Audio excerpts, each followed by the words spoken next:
Hi everyone, welcome to my YouTube channel. आज के इस वीडियो में हम क्लास 10 बायोलॉजी का एक नया चैप्टर कंट्रोल एंड कोऑर्डिनेशन को स्टार्ट करने वाले हैं। वैसे देखा जाए तो ये चैप्टर काफ़ी लेंदी है और शायद आपको एक बार में समझ में ना आए, पर अगर आप कोशिश करें तो ये चैप्टर आपको अच्छे तरीके से समझ में आएगा। ये चैप्टर काफ़ी इंटरेस्टिंग है। इससे हमारी बॉडी में जो चीज़ें होती हैं उसके बारे में आपको काफ़ी कुछ जानने को मिलेगा। तो चलिए शुरू करते हैं। चैप्टर का नाम है control and coordination.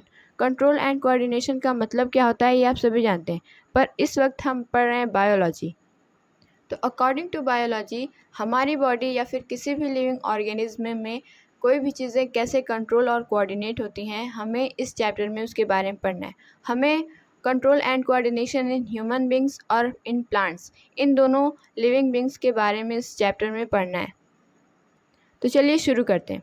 Control and coordination. Coordination का मतलब क्या होता है? The working together of various organs of an organism in a systematic manner so as to produce proper response to the stimulus is called coordination। तो किसी भी organism के body organs जब एक सिस्टमैटिक वे में काम करते हैं, साथ में काम करते हैं किसी भी एक पर्टिकुलर स्टिमुलस को रिस्पॉन्स करने के लिए, उसको बोला जाता है कोऑर्डिनेशन। अब स्टिमुलस क्या होता है? The change in the environment to which organism respond are called stimulus या फिर स्टिमुलाई। हमारे आसपास जितने भी चेंजेस होते हैं हमारे इन्वायरमेंट में, जो हमारे लिए चेंज होते हैं, उनको बोला जाता है स्टिमुलस और इसका प्लूरल फॉर्म होता है stimuli. For example, if we touch a hot utensil we quickly pulls our hand. Here heat is stimulus and moving hand is respond. जब हम किसी गर्म चीज़ को टच करते हैं तब हमारा हाथ तुरंत पीछे चला जाता है। इसमें जो हीट है वो एक तरह का चेंज है हमारे इन्वायरमेंट में, हमारे लिए वो चीज़ एक चेंज है, इसलिए इसमें हीट स्टिमुलस होगा और जो हमने अपना हाथ पीछे किया वो हमारा स्टिमुलस के अगेंस्ट हमारा रिस्पॉन्स होगा। ठीक, आई बात समझ में? आगे बढ़ते हैं। Control and coordination in humans. Human beings में मेनली दो सिस्टम होते हैं कोऑर्डिनेशन के। पहला होता है नर्वस सिस्टम और दूसरा होता है एंडोक्राइन सिस्टम यानी हार्मोनल सिस्टम। हमारी बॉडी में जितनी भी सारी एक्टिविटीज़ होती हैं उनको दो सिस्टम्स, पहला नर्वस सिस्टम और दूसरा हमारी बॉडी में प्रेजेंट केमिकल यानी हार्मोन्स, यही दोनों सिस्टम्स कंट्रोल करते हैं। तो बारी बारी से हम इनको समझते चल रहे हैं।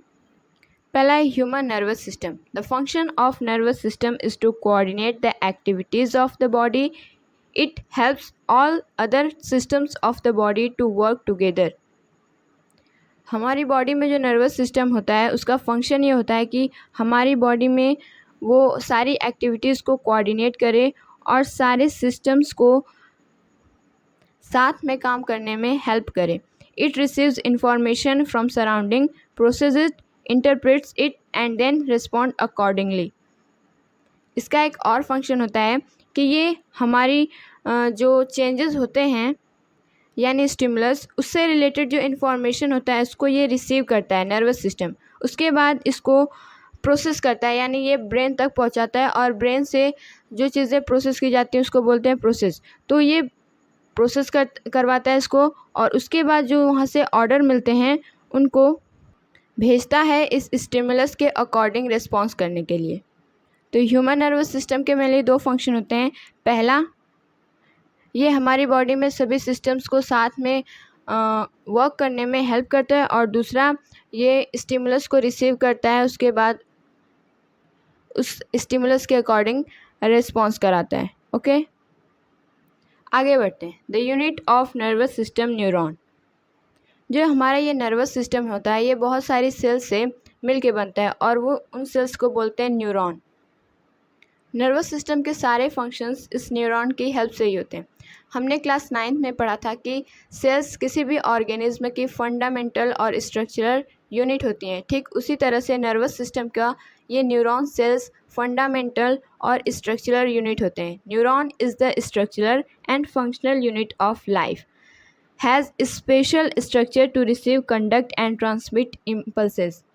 न्यूरॉन होती तो एक सेल ही है, लेकिन इसका स्ट्रक्चर बाकी सारी सेल से कुछ अलग होता है, क्योंकि इसको जो इम्पल्सेस होते हैं उनको रिसीव, कंडक्ट और ट्रांसमिट कराना होता है, इसीलिए इसका कुछ स्ट्रक्चर बाकी सारी सेल से अलग होता है। Varies greatly in size and shape, और हमारी बॉडी में ये अलग अलग शेप, अलग अलग साइज़ की पाई जाती हैं।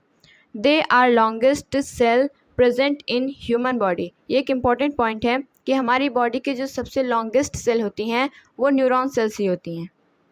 और एक बात कि ये जो न्यूरॉन सेल्स होते हैं ये कभी डिवाइड नहीं होते। हमने पढ़ा है कि जो सेल्स होती हैं वो रिपेयर या फिर ग्रोथ के लिए डिवाइड होती रहती हैं, लेकिन न्यूरॉन एक ऐसी सेल होती है जो कभी भी डिवाइड नहीं होती। बर्थ के टाइम पे जितनी न्यूरॉन सेल्स हमारी बॉडी में प्रेजेंट होती हैं उतनी ही प्रेजेंट होती हैं, वो आगे बढ़ती या फिर घटती नहीं हैं। अगर कोई न्यूरॉन सेल डैमेज हो जाती है तब उसको दोबारा से रिपेयर भी नहीं किया जा सकता, जैसा हमने बाकी सारी सेल्स में देखा।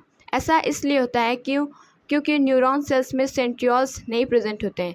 सेंट्रियोल्स ही रिस्पॉन्सिबल होते हैं किसी भी सेल के डिवीज़न के लिए।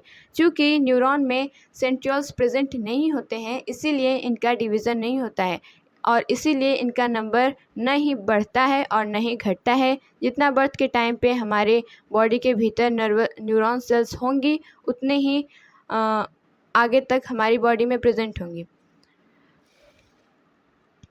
Neuron cells have 3 prominent part. Neuron cells के 3 प्रोमिनेंट पार्ट होते हैं। न्यूरॉन सेल्स कुछ इस तरह की दिखती हैं। पहला है सेल बॉडी। सेल बॉडी को आप सोमा या फिर साइटोन के नाम से भी बोला जाता है। दूसरा है डेंड्राइट्स। ये जो ब्रांच्ड स्ट्रक्चर आप देख रहे हैं इनको बोलते हैं डेंड्राइट्स, और ये इसको बोलते हैं सेल बॉडी। और थर्ड पार्ट होता है एक्सॉन। आइए सबसे पहले हम न्यूरॉन के स्ट्रक्चर को समझते हैं। पहला है डेंड्राइट्स। जो ये साइटोप्लाज्मिक शॉर्ट ब्रांच प्रोसेसेस होती हैं इनको बोला जाता है डेंड्राइट्स। और ये किसी भी सेल में न्यूक्लियस तो प्रेजेंट होता ही है, तो ये जो आप देख रहे हैं ये है सेल का न्यूक्लियस, और ये पूरा है सेल की बॉडी। सेल बॉडी इसको बोला जाता है या फिर साइटोन भी बोला जाता है। इसमें कुछ प्रेजेंट होते हैं फ्लूइड जैसे साइटोप्लाज्म, और न्यूरॉन के साइटोप्लाज्म को बोला जाता है न्यूरोप्लाज्म। क्योंकि ये न्यूरॉन के साइटोप्लाज्म है इसलिए इनको बोला जाता है न्यूरोप्लाज्म। इसके साइटोप्लाज्म में कुछ चीज़ें और भी मौजूद होती हैं जैसे न्यूरोफिब्रिल्स। जो इसमें फाइबर प्रेजेंट होते हैं उनको बोला जाता है न्यूरोफिब्रिल्स। और निजल्स ग्रैनुअल्स। निजल्स ग्रैनुअल्स क्या होते हैं? ये डेंस ग्लोब्यूल स्ट्रक्चर होते हैं। ये राइबोसोम्स और प्लाज्मिक रेटिकुलम जो हमने क्लास 9 में पढ़ा था, ये दोनों इकट्ठा होते हैं, इसीलिए इसका स्ट्रक्चर कुछ डेंस टाइप का होता है और इसको बोला जाता है निजल्स ग्रैनुअल्स। आगे बढ़ते हैं। जो ये कर्व्ड पार्ट है सेल बॉडी से, जब हम एक्सॉन की तरफ बढ़ते हैं तब जो इसका ये कर्व्ड पार्ट होता है इसको बोला जाता है हाइलक। उसके बाद आता है एक्सॉन। एक्सॉन एक सिंगल लॉन्ग साइटोप्लाज्मिक प्रोसेस होती है। डेंड्राइट्स भी एक साइटोप्लाज्मिक प्रोसेस होती है, लेकिन वो छोटी और ब्रांच्ड होती है, लेकिन एक्सॉन अकेली सिंगल और लंबी होती है। और एक्सॉन में भी फ्लूइड प्रेजेंट होता है जिसको बोला जाता है एक्सोप्लाज्म। ये एक्सोप्लाज्म और न्यूरोप्लाज्म को अलग अलग इसलिए किया गया है क्योंकि इनके कैरेक्टरिस्टिक्स अलग अलग हैं। न्यूरोप्लाज्म में निजल्स ग्रैनुअल्स और न्यूरोफिब्रिल्स ये दोनों प्रेजेंट होते हैं, लेकिन एक्सोप्लाज्म में सिर्फ और सिर्फ न्यूरोफिब्रिल्स ही प्रेजेंट होते हैं, इसलिए इनको अलग अलग नेम से जाना जाता है। आगे बढ़ते हैं। एक्सॉन के अराउंड होती है कुछ माइलिन शीथ। ये इसके प्रोटेक्शन के लिए होती है। फिर जब ये एक्सॉन आगे बढ़ता है तब ये कुछ ब्रांच्ड पार्ट में डिवाइड हो जाता है जिसको बोला जाता है एक्सॉन टर्मिनल। एक्सॉन टर्मिनल के एंड में कुछ स्वेलन स्ट्रक्चर होता है जिसको बोला जाता है साइनेप्टिक नॉब। इन सब के फंक्शन के बारे में हम आगे पढ़ेंगे। ओके, तो आई होप आपको न्यूरॉन का स्ट्रक्चर अच्छे से समझ में आया होगा। एक बार हम एक्सॉन के स्ट्रक्चर को स्पेसिफिकली देख लेते हैं, क्योंकि एक्सॉन में ही जो इम्पल्स होते हैं उनका फॉर्मेशन होता है, इस वजह से एक्सॉन काफ़ी इंपॉर्टेंट होता है। तो एक्सॉन के अराउंड कुछ सेल्स प्रेजेंट होती है जिनको बोला जाता है श्वान सेल्स। श्वान सेल्स एक तरह का सब्सटेंस प्रोड्यूस करती हैं जो रिच होता है लिपिड में, और इसी को बोला जाता है माइलिन। एक्सॉन के अराउंड माइलिन शीथ भी प्रेजेंट होती है एक्सॉन के प्रोटेक्शन के लिए। और जो एक्सॉन की मेम्ब्रेन होती है इसको बोला जाता है एक्सोलेमा, और श्वान सेल की जो मेम्ब्रेन होती है उसको बोला जाता है न्यूरिलेमा। और ऐसा रीजन जिसमें श्वान सेल्स प्रेजेंट होते हैं लेकिन माइलिन शीथ एब्सेंट होती हैं, ऐसे रीजन को बोला जाता है नोड्स ऑफ रैनवायर। ओके, अब हम न्यूरॉन के एक एक स्ट्रक्चर को अच्छे से स्टडी कर लेते हैं। तो न्यूरॉन का पहला पार्ट था सेल बॉडी। सेल बॉडी के बारे में समझते हैं। ऑल्सो कॉल्ड साइटोन और सोमा। सेल बॉडी को साइटोन या फिर सोमा भी बोला जाता है। Has relatively large spherical nucleus. चूँकि न्यूरॉन एक सेल होता है तब इसमें न्यूक्लियस तो प्रेजेंट होगा ही, तो सेल जो न्यूरॉन का जो न्यूक्लियस होता है वो सेल बॉडी में ही प्रेजेंट होता है। और also have Nissl's granules and neurofibrils, इसके बारे में हमने अभी पीछे पढ़ा। Centrioles are absent. Centrioles absent होते हैं, इसी वजह से इसका डिवीज़न नहीं होता है। Cell body receives stimuli from dendrites and transmit them to axon. ये सेल बॉडी का एक फंक्शन है कि ये स्टिमुलाई को रिसीव करता है डेंड्राइट से और इसको एक्सॉन तक पहुंचाने का काम करता है। उसके बाद न्यूरॉन का सेकेंड पार्ट था dendrites. Short tapering processes. Dendrites short tapering processes होती हैं, साइटोप्लाज्मिक प्रोसेसेस होती हैं जिनके इंड टैपर होते हैं, लेकिन इनके इंड में जैसे कि एक्सॉन में साइनेप्टिक नॉब प्रेजेंट थे, वैसे डेंड्राइट्स में ऐसे कोई भी नॉब्स प्रेजेंट नहीं होते हैं। Contain Nissl's granules and neurofibrils. और जैसे सेल बॉडी में निजल्स ग्रैनुअल्स और फिब्रिल्स पाए जाते हैं वैसे ही डेंड्राइट्स में भी ये पाए जाते हैं। Acquire sensation and send nerve impulses to cyton. और इसका फंक्शन ये होता है कि ये सेंसेशन यानी स्टिमुलाई को एक्वायर रिसीव करता है और उसको साइटोन तक भेजने का काम करता है। उसके बाद न्यूरॉन का लास्ट पार्ट है axon. Single very long cylindrical protoplasmic processes. ये सिंगल और लंबी प्रोटोप्लाज्मिक यानी साइटोप्लाज्मिक प्रोसेसेस होती हैं डेंड्राइट्स की तरह। Axon are branched at its terminal end called axon terminal. Axon अपनी टर्मिनल इंड पे ब्रांच्ड होती हैं और उन्हीं ब्रांच्ड इंड को बोला जाता है टर्मिनल, एक्सॉन टर्मिनल। कई बार एग्जाम्स में पूछ लिया जाता है कि एक्सॉन टर्मिनल क्या होता है। तो स्टूडेंट्स जानते तो हैं कि एक्सॉन टर्मिनल होता क्या है, लेकिन वो उसको एक्सप्रेस करना नहीं जानते हैं। तो आप जब भी कोई चीज़ पढ़ें तो उसकी डिफिनेशन भी ध्यान में रखें। अगर आपसे पूछ लिया जाए कि एक्सॉन टर्मिनल होते क्या हैं, तब आप ये नहीं करेंगे कि फिगर बना के उसमें लेबलिंग करें कि हाँ भाई ये होते हैं एक्सॉन टर्मिनल, ऐसा नहीं। Axon are branched at its terminal end called axon terminal. अगर आप ये लिख देंगे तो आपको फिगर अगर बनाने की ज़रूरत नहीं होगी। ओके, आगे बढ़ते हैं। At its end synaptic knobs are present. Axon के इंड में साइनेप्टिक नॉब्स प्रेजेंट होती हैं। एक्सॉन इज़ कवर्ड, जो कि एक स्वेलन बलून लाइक स्ट्रक्चर होता है। एक्सॉन इज़ कवर्ड विथ 1 और 2 शीथ। एक्सॉन एक या फिर 2 शीथ से कवर्ड होती है। मैलिन शीथ, मैलिन एक तरह की शीथ होती है। एक्सॉन के अराउंड 1 या 2 शीथ होती हैं। पहली शीथ तो हो गई माइलिन शीथ, और दूसरी शीथ जो श्वान सेल की मेम्ब्रेन थी जिसे हम बोला जाता है न्यूरिलेमा, वो भी एक तरह की शीथ होती है। तो एक्सॉन के अराउंड या तो 1 शीथ हो या फिर 2 शीथ हो, ये दोनों शीथ में से कोई शीथ प्रेजेंट होती है। और जिस एक्सॉन में ये शीथ प्रेजेंट होती हैं वो एक्सॉन कहलाता है नर्व फाइबर, और यही नर्व फाइबर आपस में मिल के नर्व का फॉर्मेशन करते हैं। ठीक, sheathed axon are termed as nerve fibre only have neurofibrils. और डेंड्राइट्स और सेल बॉडी में हमने देखा कि उसमें न्यूरोफिब्रिल्स और निजल्स ग्रैनुअल्स ये दोनों प्रेजेंट थे, लेकिन एक्सॉन में ऐसा नहीं होता है। इसमें सिर्फ और सिर्फ न्यूरोफिब्रिल्स ही प्रेजेंट होते हैं। Nerve fibres having myelin sheath are called myelinated. Without this sheath non myelinated sheath. और ऐसे नर्व फाइबर यानी ऐसे एक्सॉन्स जिसमें माइलिन शीथ प्रेजेंट हो उनको बोला जाता है माइलिनेटेड शीथ, और जिसमें नहीं प्रेजेंट होते उनको बोला जाता है नॉन माइलिनेटेड शीथ।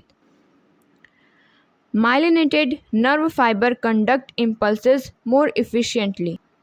और ऐसे न्यूरॉन्स जिसमें ये शीथ प्रेजेंट होती हैं उसमें इम्पल्स का कंडक्शन काफ़ी तेज़ी से होता है एज़ कम्पेयर टू ऐसे एक्सॉन जिसमें माइलिन शीथ प्रेजेंट नहीं होती। ओके, अब है special properties of neurons. Neurons की कुछ स्पेशल प्रॉपर्टीज़, यानी ऐसी प्रॉपर्टीज़ जो न्यूरॉन को बाकी सारी सेल्स से अलग बनाती है। पहले प्रॉपर्टी है they do not divide because of no centrioles, ये डिवाइड नहीं होते हैं क्योंकि इसमें सेंट्रियोल्स प्रेजेंट नहीं होते हैं। From shortly after birth no new neurons develop, जितने बर्थ के टाइम हमारे बॉडी में न्यूरॉन्स प्रेजेंट होते हैं उतने ही प्रेजेंट होंगे डेथ तक, कोई भी नया न्यूरॉन का फॉर्मेशन हमारी बॉडी में नहीं होता है। They are not repaired when injured, और जब भी किसी केस में अगर हमारा न्यूरॉन कोई एक डैमेज हो जाए तब वो दोबारा से रिपेयर भी नहीं हो सकता है। They use only glucose as a respiratory substrate, हमने चैप्टर फर्स्ट में पढ़ा कि सेल्स रेस्पिरेशन के लिए ग्लूकोज का यूज़ करती हैं, तो न्यूरॉन भी ग्लूकोज का यूज़ करते हैं रेस्पिरेशन के लिए। अगर न्यूरॉन सेल्स को 5 मिनट तक ऑक्सीजन न मिले तब ये डाई हो जाते हैं। ठीक, तो ये कुछ चीज़ें थी जो कि न्यूरॉन को बाकी सारी सेल्स से अलग बनाती हैं। आगे बढ़ते हैं। Classification of neurons on the basis of functions के बेसिस पे न्यूरॉन्स 3 कैटेगरी में क्लासिफाइड हैं। पहला है सेंसरी न्यूरॉन, जिसे हम एफेरेंट या फिर रिसेप्टर के नाम से भी जानते हैं। दूसरा है मोटर न्यूरॉन, मोटर न्यूरॉन को एफरेंट या फिर इफेक्टर के नाम से भी जाना जाता है। और तीसरा होता है रिले न्यूरॉन। सेंसरी न्यूरॉन क्या होता है? Transmit impulse from sensory organ to CNS. CNS यानी सेंट्रल नर्वस सिस्टम, जिसमें हमारा स्पाइनल कॉर्ड और ब्रेन इन्वॉल्व होते हैं। तो सेंसरी न्यूरॉन का वर्क क्या होता है कि ये सेंसरी ऑर्गन जो हमारी बॉडी के अलग अलग पार्ट में प्रेजेंट होते हैं उनसे इम्पल्स को रिसीव करता है और सीएनएस यानी ब्रेन या फिर स्पाइनल कॉर्ड तक पहुंचाने का काम करता है। और फिर जो ब्रेन उसके बाद ऑर्डर देता है उसको दोबारा से उस ऑर्गन तक पहुंचाने का काम करते हैं motor neuron. Transmit impulse from CNS to the effector. Effector यानी वो वहाँ जहाँ पे स्टिमुलस या फिर इम्पल्स का फॉर्मेशन हुआ है। उसके बाद रिले न्यूरॉन्स, जब ये न्यूरॉन्स यानी सेंसरी न्यूरॉन जब भी कोई मैसेज ब्रेन तक पहुंचाता है और उसके बाद जब ब्रेन कोई ऑर्डर दोबारा से भेजता है तो उन दोनों न्यूरॉन को जोड़ने का काम करते हैं रिले न्यूरॉन्स। इनको कनेक्टर भी बोला जाता है। ये मेनली ब्रेन्स या फिर स्पाइनल कॉर्ड में प्रेजेंट होते हैं क्योंकि ये सेंसरी न्यूरॉन और मोटर न्यूरॉन को जोड़ने का काम करते हैं। तब से हम इम्पल्स इसका वर्ड के यूज़ कर रहे हैं। इम्पल्स आखिर जनरेट या फिर कंडक्ट या फिर ट्रांसमिट होते कैसे हैं, पहले हम ये जान लेते हैं, उसके बाद हम ह्यूमन नर्वस सिस्टम पढ़ेंगे। पहला है इम्पल्स जनरेशन। इम्पल्स जनरेट कैसे होती हैं? When stimulus reaches a neuron, the potential which was established across resting membrane minus 70 millivolt interchanged and establish a new potential called action potential plus 30 millivolt। होता क्या है कि जब न्यूरॉन में कोई भी स्टिमुलस नहीं आया होता है तब उसकी मेम्ब्रेन रेस्ट कर रही होती है और उसी को बोला जाता है रेस्टिंग मेम्ब्रेन। तो उस समय उसका पोटेंशियल होता है -70 मिलीवोल्ट। और जैसे ही कोई स्टिमुलस आता है हमारी एक्सॉन में या फिर न्यूरॉन में, तब यही पोटेंशियल चेंज हो जाता है और ये चेंज हो जाता है और ये बदल जाता है +30 मिलीवोल्ट में। और इसी इंटरचेंज के कारण इम्पल्स का जनरेशन होता है, जिसको आप इलेक्ट्रिक इम्पल्स भी बोलते हैं। हम पोटेंशियल का यूज़ अक्सर जब आप इलेक्ट्रिसिटी चैप्टर पढ़ेंगे तब आप देखेंगे कि उसमें पोटेंशियल का यूज़ होता है। तो पोटेंशियल का जब भी कहीं यूज़ होता है तो उसका मतलब होता है इलेक्ट्रिसिटी से रिलेटेड। तो जो ये इम्पल्स जनरेट होती हैं वो इलेक्ट्रिसिटी से रिलेटेड होती हैं, इसीलिए इनको इलेक्ट्रिकल इम्पल्स भी बोला जाता है। तो जब हमारी मेम्ब्रेन एक्सॉन की मेम्ब्रेन या फिर न्यूरॉन की मेम्ब्रेन रेस्ट पर होती है तब उसका जो पोटेंशियल होता है वो होता है -70 मिलीवोल्ट। जब ये चेंज हो जाता है किसी स्टिमुलस की आने की वजह से, तब उसमें एक नया पोटेंशियल इस्टेब्लिश होता है जिसको बोलते हैं एक्शन पोटेंशियल। और इसके इंटरचेंज की वजह से ही इसमें इम्पल्स का जनरेशन हो जाता है और इसी नए पोटेंशियल को इम्पल्स बोला जाता है और इसी तरह से इम्पल्स का जनरेशन हो जाता है। अब इम्पल्स का जनरेशन तो हो गया, अब हम देखते हैं इसका कंडक्शन और इसका ट्रांसमिशन कैसे होता है। Conduction, the situation during when impulse are travelling in one neuron is called conduction. जब इम्पल्स का जनरेशन होता है तो ऐसा नहीं कि ये एक ही साथ पूरे एक्सॉन में हो जाता है, ये आधे न्यूरॉन में होता है। उसके बाद वो जब इम्पल्स का जनरेशन हो जाता है उसके बाद वो सेल्स में आगे बढ़ता है और उसी फिनोमेना को जिस वक्त वो एक्सॉन्स न्यूरॉन में ही ट्रैवल कर रहे होते हैं उसी को बोला जाता है कंडक्शन। अगला है ट्रांसमिशन। अब इम्पल्स का ट्रांसमिशन कैसे होता है। तो कंडक्शन में हमने पढ़ा कि ये न्यूरॉन्स आगे की तरफ ट्रैवल हो रहे होते हैं, तो जब ये एक्सॉन के इंड यानी स्वेलन स्ट्रक्चर जिसको बोला जाता है साइनेप्टिक नॉब में आते हैं, तो इसमें जो वेसिकल्स होते हैं वो इस इम्पल्स को केमिकल्स जिसे बोला जाता है न्यूरोट्रांसमीटर इसमें चेंज कर देते हैं।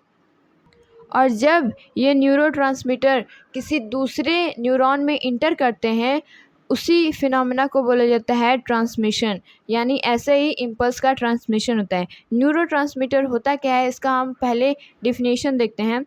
Chemical secreted by axon terminal for transmission of impulse to next neuron, muscle, gland और ऑर्गन।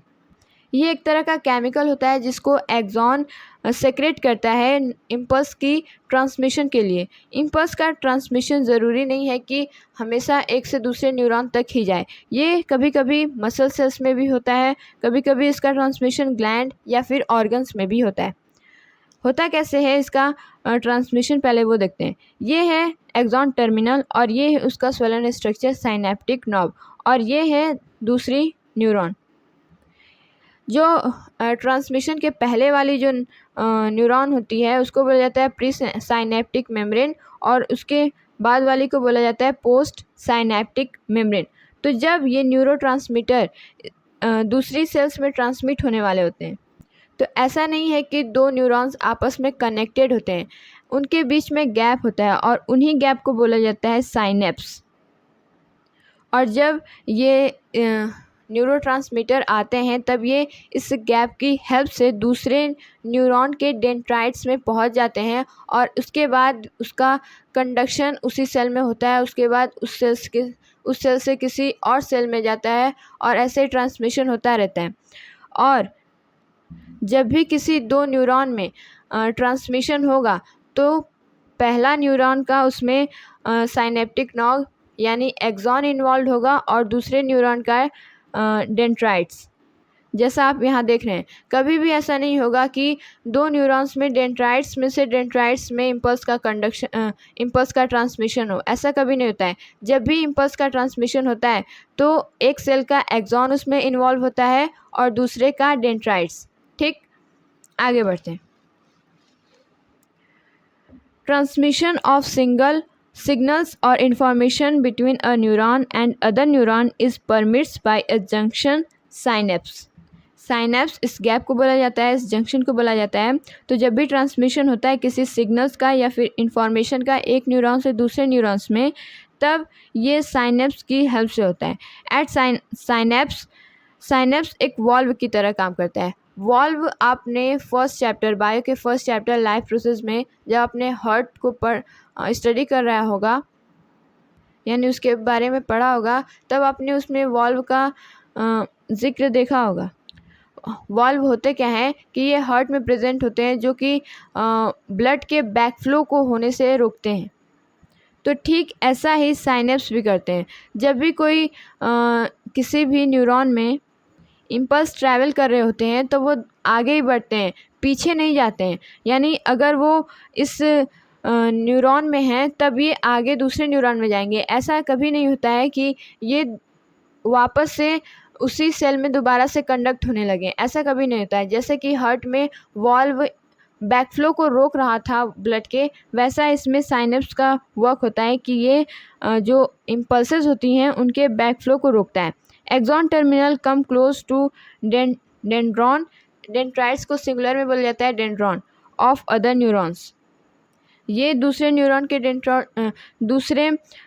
के जो डेंड्राइट्स होते हैं उसके करीब आ जाता है ताकि इम्पल्स का ट्रांसमिशन हो सके। As nerve impulse reaches axon terminal, the synaptic vesicles get stimulated to release a chemical called neurotransmitter in synaptic cleft. और जैसे ये नर्व इम्पल्स साइनेप्टिक नॉब में आती हैं तो उसमें जो वेसिकल्स होते हैं वो स्टिमुलेट हो जाते हैं और वो केमिकल रिलीज़ करने लगते हैं जिसको बोला जाता है न्यूरोट्रांसमीटर। फिर उसके बाद neurotransmitter diffuse across the gap synapse to other neuron and vice versa. उसके बाद ये न्यूरॉन्स दूसरे ये न्यूरोट्रांसमीटर दूसरे न्यूरॉन में डिफ्यूज़ होते हैं और ऐसे ही चलता रहता है। हेंस ट्रांसमिशन अकर, और ऐसे ट्रांसमिशन की प्रोसेस पूरी होती है। आप एक बार इम्पल्स का पाथवे देख लें, इससे आपको सारी चीज़ें क्लियर हो जाएंगी। सबसे पहले स्टिमुलस डेंड्राइट्स किसी भी न्यूरॉन के डेंड्राइट्स में इंटर करता है। उसके बाद ये सेल बॉडी यानी साइटॉन में जाता है। फिर उसके बाद एक्सॉन में, एक्सॉन से एक्सॉन टर्मिनल। उसके बाद ये इम्पल्स साइनप्स के थ्रू किसी और न्यूरॉन में जाते हैं। फिर उसके बाद ऐसे ही जैसे डेंड्राइट्स फिर साइटॉन ऐसे ही ट्रैवल करते रहते हैं। ओके, अब अगला टॉपिक है reflex action, voluntary action and involuntary actions. हमारी बुक में जो अगला टॉपिक है वो है एक्शन से related. Specific change in the environment evokes an appropriate response, it should be controlled carefully. जो हमारे आसपास अलग अलग चेंजेस होते हैं उनको अलग अलग तरीक़ों से रिस्पॉन्स किया जाता है जिसको केयरफुली कंट्रोल करना ज़रूरी है। Animal perform 3 types of action. Animals 3 तरह के एक्शन परफॉर्म करते हैं। पहला है रिफ्लेक्स एक्शन, दूसरा इनवॉलेंट्री एक्शन और तीसरा है वॉलेंट्री एक्शंस। हम इन तीनों के बारे में अच्छे से समझते हैं। पहला है reflex action, spontaneous automatic and mechanical response to a stimulus acting on a specific receptor without the will of an animal. ये एक ऐसा एक्शन होता है जिसमें चीज़ें अपने आप बिना हमारी मर्ज़ी के, यानी जिसमें बिना किसी भी एनिमल की बॉडी में अगर कोई भी ऐसा एक्शन हो रहा है तो बिना उसकी मर्ज़ी के एक्शन होते हैं और ये एकदम स्पॉन्टेनियस होते हैं, एकदम तुरंत होते हैं। और रिफ्लेक्स एक्शन में होता क्या है कि ये बहुत फास्ट होते हैं।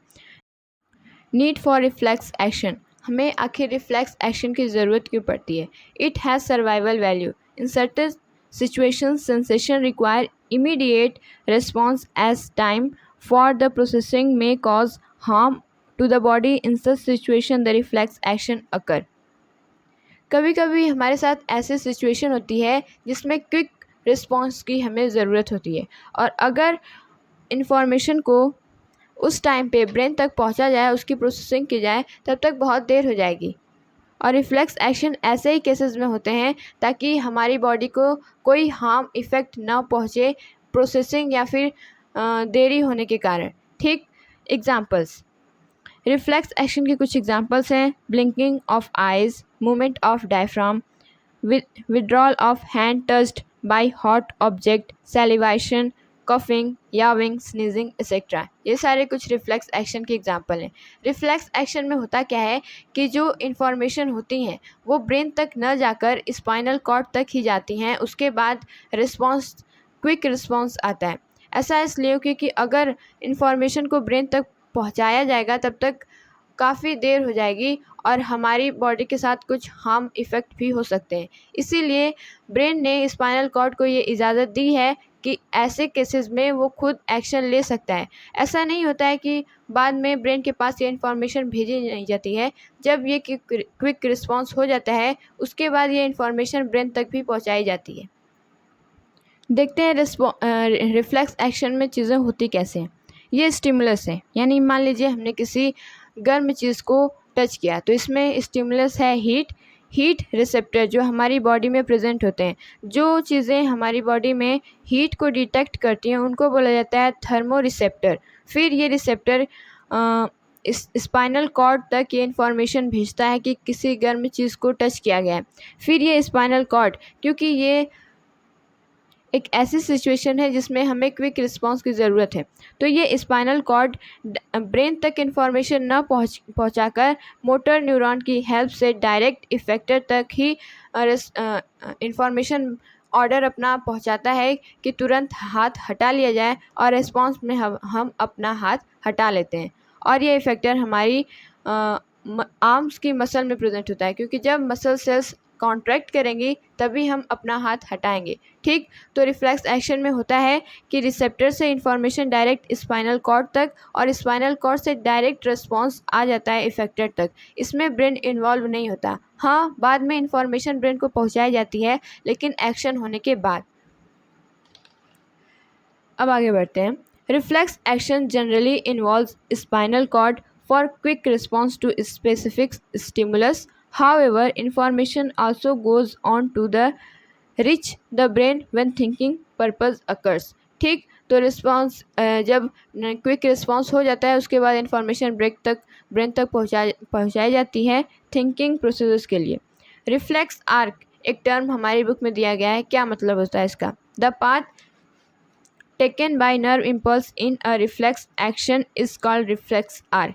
वो पाथ जो रिफ्लेक्स एक्शन के दौरान टेकन होता है, यानी रिफ्लेक्स एक्शन के दौरान जिस रास्ते से नर्व ट्रांसमिट होती हैं या फिर जिस पाथ से वो ट्रैवल करती हैं उसी को बोला जाता है reflex arc. Such reflexes which involve spinal cord are called spinal reflexes. और ये रिफ्लेक्स एक्शन में सिर्फ स्पाइनल कॉर्ड इन्वॉल्व है, तो ऐसे ही रिफ्लेक्सेस जिसमें सिर्फ स्पाइनल कॉर्ड इन्वॉल्व हो, ऐसे रिफ्लेक्सेस को बोला जाता है spinal reflexes. However, some reflexes involve brain and termed as cerebral reflexes। और कभी कभी किसी रिफ्लेक्सेस में ब्रेन भी इन्वॉल्व होता है, तो ऐसे रिफ्लेक्सेस को बोला जाता है cerebral reflexes। Example, contraction of pupil in the presence of bright light and salivation of sight और स्मेल ऑफ फूड। ऐसा इसलिए क्योंकि हमारी आंखें हमारे ब्रेन के करीब ही मौजूद होती हैं, तो इसमें इंफॉर्मेशन स्पाइनल कॉर्ड तक जाए तो ऐसे जल्दी से वो एक्शन नहीं लिया जा सकता। बात करें अगर हमारे हाथ की, तो उसमें हमारा स्पाइनल कॉर्ड करीब होता है एज़ कम्पेयर टू ब्रेन, इसीलिए स्पाइनल कॉर्ड सारी चीज़ों को कंट्रोल करता है। लेकिन जब हम आँख की बात करते हैं तब ये हमारी आइज़ ब्रेन के डायरेक्ट कांटेक्ट में होती हैं, तो ऐसे केसेस में ब्रेन क्विक रिस्पॉन्स खुद ही लेता है, ना कि स्पाइनल कॉर्ड। ठीक, तो ऐसे रिस्पॉन्स को बोला जाता है सेरिब्रल रिफ्लेक्सेस जिसमें ब्रेन इन्वॉल्व हो। सेकेंड टाइप ऑफ एक्शन है इनवॉलेंट्री एक्शन। इनवॉलेंट्री एक्शंस यानी ऐसे एक्शंस जो हमारी मर्जी के बिना हो। रिफ्लेक्सेस एक्शन भी हमारी मर्जी के बगैर ही होते हैं, लेकिन वो क्विक रिस्पॉन्स होते हैं। लेकिन जो इनवॉलेंट्री एक्शंस होते हैं ये भी हमारी मर्जी के बिना होते हैं, लेकिन ये क्विक रिस्पॉन्सेस नहीं होते हैं। देखते हैं, involuntary actions are performed by animals without its will, occurs automatically and animals have no choice.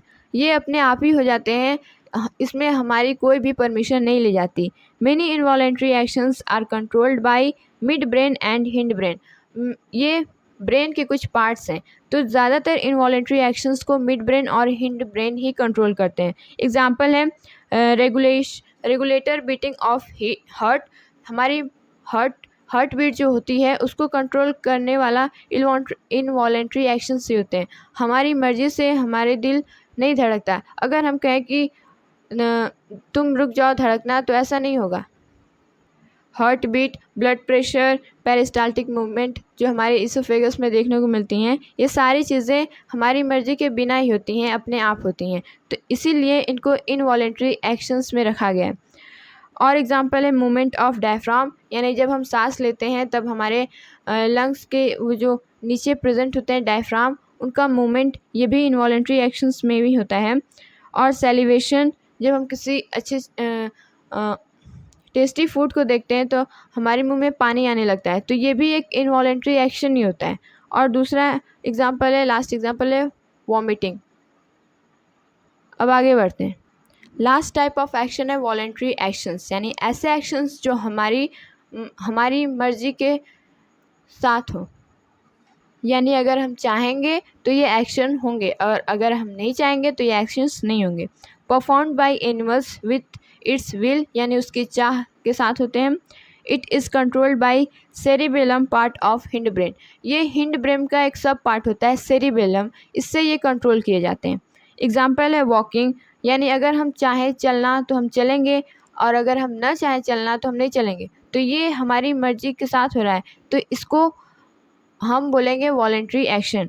और भी कई एग्जाम्पल है जैसे riding bicycle, picking up pen, speaking, talking etcetera. Okay, तो इस वीडियो में इतना ही। अगली वीडियो में हम ह्यूमन नर्वस सिस्टम स्टार्ट करेंगे, यानी सेंट्रल नर्वस सिस्टम, उसमें ब्रेन, स्पाइनल कॉर्ड, इन सारी चीज़ों के बारे में पढ़ेंगे। अभी तक हमने जो सारी चीज़ें पढ़ी वो भी हमारे चैप्टर के एक इम्पॉर्टेंट पार्ट था। आई होप आपको ये सारी चीज़ें अच्छे से समझ में आई होंगी। नेक्स्ट पार्ट में हम सेंट्रल नर्वस सिस्टम स्टार्ट करेंगे। Okay, thank you.